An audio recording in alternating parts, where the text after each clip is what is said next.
Steam engine restoration.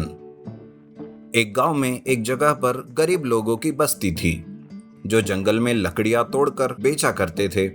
उस बस्ती से होकर एक ट्रेन ट्रैक गई थी, पर उस ट्रैक से कभी भी कोई भी ट्रेन नहीं गुजरती थी। बस्ती के बच्चे उस ट्रैक पर खेला करते थे। जरूरत के सामान लाने के लिए उन्हें पैदल जाना पड़ता था। एक बार गांव का सरपंच बस्ती की तरफ आता है, तब उसका पैर ट्रैक से टकराकर वो नीचे गिर जाता है और उस पर बच्चे हंसने लगते हैं। सरपंच बस्ती के मुखिया के पास जाता है और उनसे कहता है, अरे मुखिया जी, ये ट्रैक यहाँ से हटवा दो। इसकी वजह से आज मैं नीचे गिर गया। ये ट्रैक किसी काम की नहीं है। नहीं नहीं सरपंच जी, देखना एक दिन इस ट्रैक से ट्रेन दौड़ेगी। यहाँ पर एक रेलवे स्टेशन बनेगा जिस वजह से हमें काम भी मिलेगा। अरे भाई, कोई भी नहीं करेगा ये काम, ना सरकार और ना ही कोई नेता। कम से कम इस लोहे की ट्रैक को उखाड़कर इसे भंगार में तो बेच दो। कुछ दिनों का तुम लोगों का खाने का प्रबंध हो जाएगा। लेकिन मुखिया सरपंच की बात को मना कर देता है। बस्ती वालों को भी सरपंच की बात अच्छी नहीं लगती है, पर मुखिया के सामने वो कुछ नहीं बोलते। बस्ती के लोग गरीबी की वजह से ज्यादा पढ़ लिख नहीं सकते थे, पर मुखिया को पूरा विश्वास था कि अगर बस्ती से ट्रेन शुरू हो गई तो बस्ती के लोगों की तरक्की जरूर होगी। उन्हें काम मिलेगा तो पैसे आने लगेंगे, और पैसे रहेंगे तो वो पढ़ लिख कर आगे बढ़ेंगे। पर सरकारी ऑफिसर ये होने नहीं दे रहा था। ऐसे में ही एक बार गांव में कलेक्टर आते हैं और बस्ती में जाकर उन लोगों से कहते हैं, सुनो बस्ती वालों, आप सब लोग ये बस्ती जल्द से जल्द खाली कर दो। वैसे भी यहाँ कुछ नहीं रखा, यहाँ रहकर कुछ होने वाला भी नहीं आप लोगों का। हम आप लोगों को दूसरी जगह पर मकान बांध कर देंगे। ये सुनकर वहां के मुखिया कहते हैं, इतना ही अगर हमारे बारे में सोच रहे हो कलेक्टर जी, तो यहाँ ट्रेन की सुविधा क्यों नहीं कर देते? हमारी तरक्की अपने आप हो जाएगी। मुखिया कलेक्टर की भी बात नहीं सुनता। दरअसल सरपंच और कलेक्टर मिलकर बस्ती के लोगों की जगह को हड़पना चाहते थे, और ये बात मुखिया बहुत ही अच्छे से जानता था। एक बार की बात है, सोहन जो कि सरपंच का ही बेटा था, वो गांव आता है। तब वो बस्ती को और उस ट्रैक को देखता है और वो सोचता है, अरे कितने साल हो गए, आज तक ये बस्ती वैसी की वैसी ही है। कुछ भी तरक्की नहीं हुई इस बस्ती की। सोहन बहुत ही अच्छे दिल का लड़का रहता है। वो बस्ती के मुखिया से मिलने चले जाता है। मुखिया सोहन को सारी बात बताता है। तब सोहन उनकी परेशानी दूर करने का वादा उनसे करता है, और वह दूसरे दिन शहर जाकर वहां अपने दोस्त के यहाँ पर रखे हुए खराब और जंग चढ़े हुए एक स्टीम इंजन को देखता है। उसे देखकर वो कहता है, मैं जिस काम के लिए आया था वो काम तो हो गया, बस मुझे तुम्हारा ये स्टीम इंजन चाहिए। अरे पर तू इस भंगार का क्या करेगा? सोहन अपने दोस्त को बस्ती की सारी बात बताता है। उसका दोस्त भी उसे मदद करने की सोचता है। तब सोहन उस जंग चढ़े स्टीम इंजन का रिस्टोरेशन करता है। कुछ दिनों में ही वो इंजन एकदम से तैयार हो जाता है, और उस इंजन को लेकर सोहन बस्ती में आता है। उस स्टीम इंजन को कुछ रेन के डिब्बे भी वो जोड़ देता है। सोहन ये सब कर रहा था। ये बात सरपंच जी को पता नहीं थी। सोहन खुद सरकार से बस्ती के लिए रेलवे स्टेशन की मंजूरी भी ले लेता है। गांव वाले जिस वजह से बहुत ही खुश हो जाते हैं। मुखिया उनसे कहता है, सोहन बेटा, तुम्हारा किस तरह से धन्यवाद करूं मुझे समझ नहीं आ रहा। तुम हमारे लिए भगवान बन गए हो बेटा। अरे मुखिया जी, ये कैसी बात कर रहे हो? ये तो मेरा फर्ज था, और अपने गांव के लिए ही तो मैंने ये सब कुछ किया है।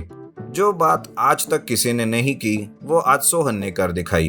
पर जब ये बात सरपंच को पता चली, तब उसे अपने ही बेटे पर बहुत गुस्सा आया, और वो उससे कहता है, अरे मूर्ख, मेरे सारे मंसूबे पर पानी फेर दिया तुमने। तुम्हें क्या जरूरत थी उन गरीबों के बीच में जाने की? अरे पिताजी, उन्हें भी तो आगे बढ़ने का अधिकार है, और मैंने आपसे कोई पैसे तो नहीं लिए खर्च करने के लिए। उस पुराने स्टीम इंजन को ही रिस्टोर करके उसी ट्रेन को मैं इस ट्रैक पर चला रहा हूँ। अच्छी है तुम्हारी जन सेवा बेटा, बस मेरी ही सेवा करना भूल गया तू। अरे पिताजी, मुझे तो आपकी ऐसी आड़ी टेढ़ी बातें कुछ समझ नहीं आती। मैं जा रहा हूँ, आज इस स्टीम इंजन ट्रेन का उद्घाटन है। ऐसा कहकर सोहन वहां से चला जाता है। सरपंच अपने ही नसीब को कोसते रहता है। उस दिन बस्ती के लोगों के लिए उत्सव से कम नहीं था। आखिरकार उस दिन से बस्ती से ट्रेन चालू हो गई। नया रेलवे स्टेशन भी बन गया। बस्ती के लोगों को उनके हिसाब से काम भी मिल गया। रोजगार मिलने की वजह से बस्ती के लोगों की हालत सुधारने लगी। उनके अब पक्के मकान भी बन गए। सब हंसी खुशी से चल रहे थे। ऐसे में ही पूरी जगत में महामारी फैल जाती है। लॉकडाउन चलने लगता है। गांव में महामारी बड़ी ही तेजी से फैलने लगती है। तब अस्पताल भी कम पड़ रहे थे। तब मुखिया सरपंच से कहता है, अस्पताल कम है तो क्या हुआ, हमारा ये स्टीम इंजन ट्रेन है ना, इस स्टीम इंजन ट्रेन को एक अस्पताल के जैसे कर देंगे ताकि किसी को कोई दिक्कत ना हो। सरपंच को भी मुखिया का ये आइडिया पसंद आता है। फिर क्या, उस स्टीम इंजन ट्रेन को अस्पताल के जैसे बनाया जाता है और वहां पर मरीजों का इलाज किया जाता है। इस तरह से महामारी के काल में उस स्टीम इंजन ट्रेन को इस्तेमाल किया जाता है। बस्ती के लोग भी अपनी तरफ से हर कोशिश करते हैं। बस्ती के लोगों का ये योगदान देखकर सरपंच को अपने आप पर शर्म आती है और वो सबसे कहता है, मैंने आप लोगों को बहुत सताया था, पर आज देखो इस गांव में कोई मदद कर रहा है तो वो तुम लोग हो। इस कठिन काल में आप लोगों का सहयोग बहुत ही काबिले तारीफ है। सरपंच उन लोगों का सत्कार करता है और कुछ ही दिनों में सब ठीक ठाक हो जाता है और सब अपने काम पर वापस लग जाते हैं। Restoration racing speed boat. Shekhar को स्पीड बोट का बेहद शौक था। रेस पे पार्टिसिपेट करना और हर बार जीतना उसकी आदत बन चुकी थी, जिससे उसके कॉम्पिटिटर्स उस पे जलने लगे थे। एक रेस में ऐसे ही किसी ने उसके खिलाफ साजिश करके उसका एक्सीडेंट करवाया और वो बेचारा बुरी तरह से घायल हो गया। वो चल भी नहीं पा रहा था, ना ही अपने जगह पे उठकर खड़ा हो पा रहा था। उसकी स्पीड बोट भी पूरी तरह बर्बाद हो गई। डॉक्टर ने उसे किसी भी एडवेंचरस एक्टिविटीज में भाग लेने से सख्त मना कर दिया गया, पर स्पीड बोट रेस तो उसकी जिंदगी थी। उसने ठान लिया कि किसी भी कीमत पर वो रेस में पार्टिसिपेट करेगा। नहीं नहीं, मैं ऐसे हार नहीं मान सकता। स्पीड बोट्स में मेरी जान बसती है। मुझे किसी भी कीमत पर इसमें भाग लेना ही है। नहीं शेखर, इससे तेरी जान को खतरा है। तू स्पीड बोट चला भी नहीं पाएगा। डोंट वरी दोस्त, मैं कुछ ना कुछ जुगाड़ जरूर कर लूँगा। बस भाई, तू मेरी वो स्पीड बोट मुझे वापस दिला दे। पर वो पूरी तरह टूट चुकी है, उसका अब कुछ भी नहीं हो सकता। तू बस वो मुझे दिला दे यार, बाकी मैं देख लूँगा। प्लीज़ कैसे भी करके वो बोट मुझे दिला दे। आकाश उसका दोस्त, उसके समझाने पर भी शेखर नहीं माना और उसने अपनी टूटी हुई स्पीड बोट वापस पाकर खुद को उसके साथ एक कमरे में बंद कर लिया। उसे ना खाने की फिक्र, ना सोने की चिंता। दिन रात ना जाने वो उस स्पीड बोट के साथ क्या करते रहता था। आकाश भी उसे समझा समझा कर थक गया और आखिरकार उसे सपोर्ट करने लगा। चल भाई, तेरी जिद के आगे मैंने भी हार मान ली। अब तू बस, तुझे जो चाहिए वो सब मैं तुझे ला कर दूंगा। तेरे चेहरे की खुशी ही मेरे लिए ज़्यादा मायने रखती है। आज से अपना फुल सपोर्ट। पर तू बोट चलाएगा कैसे? बस अब तू देखता जा आगे आगे क्या होता है। आकाश के सपोर्ट से शेखर को और जोश आ गया और उसने पूरी जी जान लगा दी अपने बोट को ठीक कराने में। जल्द ही रेस का दिन आ गया। शेखर के कहने पर आकाश ने उसकी स्पीड बोट पानी में रख दी और वो भी सोचने लगा कि अब क्या होगा। तभी शेखर अपनी व्हीलचेयर पे बैठकर वहाँ आ गया और रेस देखने आए जजेस के पास जाकर बैठ गया। तू यहाँ बैठेगा तो बोट कौन चलाएगा? मुझसे कोई उम्मीद मत रखना, मैंने आज तक साइकिल भी नहीं चलाई है। शेखर मुस्कुराने लगा और वहाँ रेस स्टार्ट होने की अनाउंसमेंट भी हो गई। सबके बोट्स के साथ साथ शेखर की बोट भी निकल पड़ी। सब लोग हैरान होकर फटी आंखों से वो नज़ारा देखने लगे। बिना इंसान के सिर्फ बोट पानी को चीरते हुए आगे बढ़ती चली जा रही थी। आकाश ने मुड़कर शेखर की ओर देखा। तब उसे पता चला कि शेखर ने रिमोट कंट्रोल स्पीड बोट बनाई है और बाहर बैठकर ही वो उसे कंट्रोल कर रहा है। आकाश ये सब देख के खुशी से उछल पड़ा।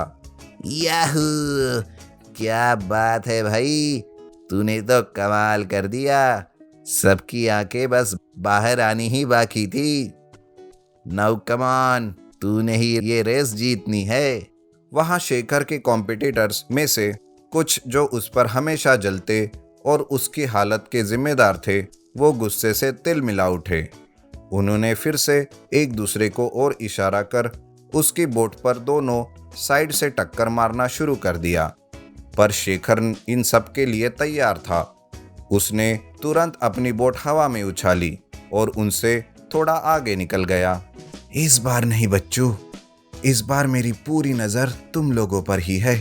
ये रेस तो मैं ही जीतूंगा। शेखर की बोट को आगे निकालता देख उन्होंने अब चारों ओर से उसे ब्लॉक कर दिया और उसके साथ साथ चलने लगे। पर अचानक सबके आंखों के सामने बोट पानी के अंदर चली गई। सब रुककर यहाँ वहाँ देख ही रहे थे कि उनको लगा गई इसकी बोट पानी में। पर ये क्या, उनका तो दिल बाहर आना बाकी था।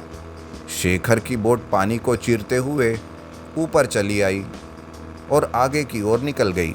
बाकी सारे हाथ मलते रह गए। उतने में एक कॉम्पिटिटर ने किसी को फ़ोन मिलाया और गुस्से में इंस्ट्रक्शंस देने लगा। हे शेखर, बचो, रुक तू, अभी तुझे दिखाता हूँ। कोई शेखर से उसका रिमोट छीनने वहाँ आ गया था और वो उससे वो रिमोट छीनता इससे पहले आकाश ने उसे देख लिया और उस पर टूट पड़ा। मैं इसे देखता हूँ, तू रेस पर ध्यान दे। यहाँ आकाश और उस आदमी की फाइटिंग हो रही थी तो वहाँ स्पीड बोट्स की एक दूसरे को टक्कर मारते मारते सारे आगे बढ़ रहे थे कि शेखर की बोट अचानक बहुत ज़्यादा स्पीड में चक्कर लगाने लगी और सर्कल बनाने लगी, जिस वजह से उसकी आसपास चल रही बोट्स पानी के बहाव से अपना संतुलन खोकर लुढ़क गई और उसमें बैठे लोग भी पानी में गिर गए। अब बस 3 बोट्स ही रेस का हिस्सा थी। उनमें काफ़ी रोमांचक रेस शुरू थी कि अचानक एक बोट ने शेखर की बोट को टक्कर मारी। पर शेखर इस बार पूरी तैयारी के साथ आ गया था। उसने बोट को संभालकर उसकी स्पीड दुगनी कर दी और रोमांचक तरीके से ये रेस जीत ली, जिसकी एक्साइटमेंट में वो खुद भी चिल्लाकर खड़ा हो गया और आकाश उसकी ओर भागा चला आया। ओह माय गॉड शेखर, तुम अपने पैरों पर खड़े हो गए। It's a miracle. सच में स्पीड बोट रेस तुम्हारे लिए नई जिंदगी लेकर आई है। Congratulations bro. थैंक्स ब्रो, सही कहा तुमने। इनमें मेरी जान बसती है और आज इन्हीं की वजह से मेरे बेजान पैरों में फिर से जान लौट आई है। शेखर अपने पॉजिटिव एटीट्यूड और जिद के कारण स्पीड बोट रेस और जिंदगी की रेस दोनों ही जीत गया।